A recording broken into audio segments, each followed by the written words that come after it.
1,000,000%, yeah. When you get down to it and you look at the entire weekend, I think we outscored our opponents 32-1. I mean, that's dominant performance.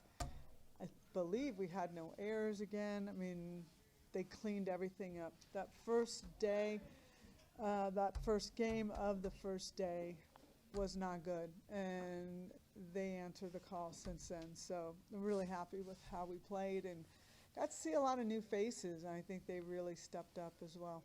You mentioned not just the defense, but the defense with a lot of athletes in different spots today. How big was that just to get in-game experience at different positions? Yeah, really important, because the more, if I can put Hanson out there in right field and have Sophia, and if there's certain athletes I really need to use because they're a great matchup for the pitcher we're facing, they're going to have to play a position well. And if they all play the same position well, then we have a problem. So we've really been trying to do a good job of giving them reps in a lot of different places, and it's starting to really pay off. And pitching, again, not what everyone wants to talk about, but it's continued to be outstanding. Yeah, no, that's a big part of this is if we are struggling offensively, our pitchers are holding us down and vice versa. So, Jordy had a really, really good outing. I was happy to see that for her, and it's cool to have her in the lineup offensively as well. There's nothing I enjoy more than a pitcher, because you don't see it in baseball really, but a pitcher coming up when the game is on the line offensively and just do something to help their cause. I always love that. So Jordy got some good swings in. She kind of started some good rallies in that Kentucky game. And she's so athletic. I bring her in to run. I can do a lot of things with her. So she's going to continue to be busy. May, it's hard to throw to the same team twice because they know a little bit, and she handled that really well. Obviously, Staracco threw so well against Kentucky last night, and just feeding our freshmen and letting her get experience. So, yeah, I'm really, really happy with this pitching staff. I think they're all really in a good spot right now. Sorry, before you hopped in, we were talking about better approach today. What was that like? First off, just the in between the games yesterday and then resetting, coming back today and having a more steady performance across both games. Yeah, I think just having the mindset of just being aggressive, go out there, swing at good pitches earlier in the counts. That's kind of just our mindset. Keep it simple, be aggressive, and good things happen. So. Props of you at Jada in front of you. Now that she's started to hit home runs, she's just digging into your RBI count. What's that been like? It's been funny because she always makes it like, I don't hit home runs and all that, but she hits the ball hard no matter what. But, yeah, it's awesome having her in front. How different – so last year we talked a ton about Jada giving a different kind of juice to the lineup with leadoff walks and just being really big. How different has that been this year that she's still producing on that side of things but able to more consistently kind of add that extra pop as well?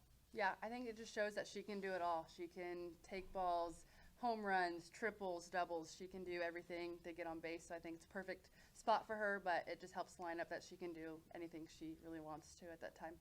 And overall, just back home, how much of a boost was that kind of after 3 weekends crisscrossing back and forth? Yeah, good to be home, especially for the newbies to experience it this weekend. So it was fun, good atmosphere, but it was just good to be back home and in front of our crowd. How important was it to get the young ones in this weekend, get them some game experience? Very important. They're our future. If we have injuries or people going down or people need to take a break, or I think Tiare is somebody that's been on her feet for quite a while, is just giving these guys some extra rest. And then just maybe like basketball, right? They play so many innings and you're just, or many minutes, and you try to sit them and let them get rest. And these guys have been going 3 weeks. I mean, you think about a weekend, you fly out there and you play 2 games a day. That's a lot. You're on your feet a lot. You get there early, you stay late, you don't sleep a lot. It's hard. And then coming home, it's just nice to get back in your bed and all that good stuff. But it still wears on your body. So these young ones getting this experience, they got a lot of work this weekend, and I thought that was really important. And I thought Sophia really stood out. Quincy Q stood out well. Avery made some really nice plays and got her slap game going on. So, I mean, I was really happy with everybody in their production. How do you balance rest versus keeping them hot? Oh, that's a good question. I think adrenaline. I think the question about Jada Coleman, she's kind of that party starter. Whether she walks or hits it out, it just kind of gets everybody started. So I think rest is going to keep their bodies moving the way they need to, and that's important. So I'm thinking that it will help that cause more than I'm not going to sit them out enough that they forget how to play. So we're going to make sure we're got a good balance going.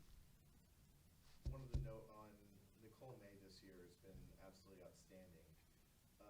What's the difference for her this year? She hasn't allowed a single run all year. Is she throwing harder? Is she just a little bit more consistent in the strike zone? Like, what do you think? Yeah, I think confidence, consistency. She has a professional attitude. If you watch her in her warm-up, she'll do it on her own. She doesn't need anyone to tell her how to prepare for the game. She really has a professional approach towards it. I just think confidence, she just has a different demeanor. It's just solid. It's rock solid. I felt this in the fall. I really feel like this is going to be her best season yet. It's already showing itself to play out that way. For Nicole, Chico being an ace on most staff, any staff in the country, and she's been content to continue to work with split time.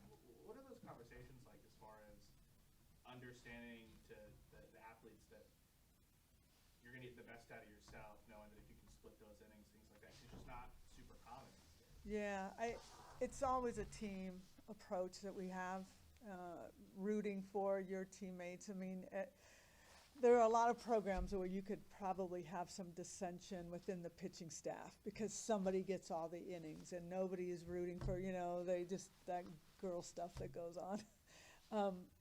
For this staff, I think a good example is Alex Storako, and she threw so many innings last year, and she could tell you how difficult it was and how hurt she felt from it and so forth. And I think in a situation like this, as long as you're team-oriented and you know when it's your time to get the ball, you're going to be fresh and ready to go. And it gets wearing. Even if you're throwing one game a weekend, there's a lot that goes into it. Even your bullpen, you're throwing a lot of pitches in the bullpen. So the goal is to have these guys fresh going into conference, fresh going into postseason, and they understand that. They want to be at their best. It's the one that you ride throughout the entire Big 12 conference that gets to the end and they're dead. I've been there and I've seen it. So they get it. They understand that. And I have not heard or seen any complaints. Yeah, they're throwing like aces, but they're fresh, and that's important. How much did you learn from last season with losing a pitcher and Jordy going down, and how you manage the staff this season, especially having more available to you? Yeah, we had to work a lot with specifically Hope through a lot, and you could see that was starting to wear on her. So I think we learned about management quite a bit, and not being afraid to use middle relievers. I mean, starting to turn a little bit towards baseball if you need to. We're always trying. It's rare these days that you see a pitcher throw a full game, whereas back in the day, a pitcher would throw a full game every day on a weekend. So it's really trying to think, who is your best closer? If you have to go to a middle, who is that? And then who would close that? So every game we have that in our minds as a setup. And sometimes it doesn't play out the way we want it to because we're 5-inning teams. So that's a good problem, but not always the best problem to have for pitchers and losing some innings. But it's working out really well so far. For more information, you can visit TulsaWorld.com.